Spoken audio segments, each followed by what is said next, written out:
স্ক্রিনে যে পায়ের ছবিটা দেখতে পাচ্ছেন, এই কন্ডিশনটাকে বলা হয় ডায়াবেটিক ফুট। তো ডায়াবেটিক ফুট কাদের হয়? যারা অনেক বছর যাবৎ ডায়াবেটিস মেলাইটাসে ভুগছেন, তাদের ক্ষেত্রে ডায়াবেটিক ফুট ডেভেলপ হতে পারে। তো এই ধরনের সমস্যা যদি কারো হয়ে থাকে, তো সেই ক্ষেত্রে করণীয় কি?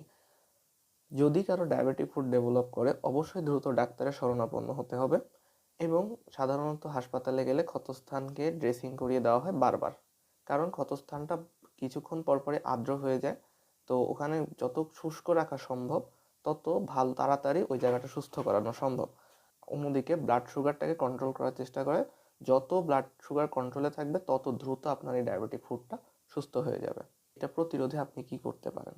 যাদের অলরেডি ডায়াবেটিস হয়ে আছে তারা আপনাদের জীবনযাত্রাতে অবশ্যই ব্লাড সুগারটাকে কমানোর চেষ্টা করবেন। খাদ্যাভ্যাস পরিবর্তন করবেন, হাঁটাহাঁটি করবেন, অ্যাক্টিভ লাইফস্টাইল লিড করার মাধ্যমে আপনার সুগারটাকে কন্ট্রোল করতে পারবেন। আপনার সুগার যত কন্ট্রোলে থাকবে আপনি তত সুস্থ থাকতে পারবেন। চেষ্টা করবেন মাঠে বা কোথাও যদি কাজ করতে যান বা এমন কোথাও যান যেখানে খোলা মাটির সংস্পর্শ থাকতে পারে, সেই জায়গাগুলো এড়িয়ে চলার চেষ্টা করবেন। ভালো স্যান্ডেল বা জুতা পরবেন যেটা সোলটা অবশ্যই শক্ত হয়। এখন যাদের ডায়াবেটিস আছে, তো তারা কিভাবে বুঝবেন যে আপনার ডায়াবেটিক ফুট হতে পারে বা হওয়ার পথে আছে?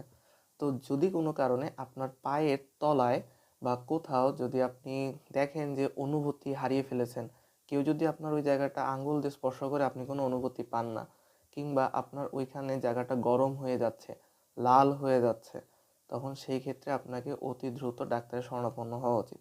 কারণ যত দ্রুত আপনি আলসার হওয়ার আগে যদি এটা চিকিৎসা শুরু করেন, আপনার পায়ে ক্ষতটা সৃষ্টি হবে না, আগেই আপনার চিকিৎসা হয়ে যাবে। যত দ্রুত চিকিৎসা করবেন তত দ্রুত আপনার পা সুস্থ থাকবে। সবাই ভালো থাকুন, সুস্থ থাকুন।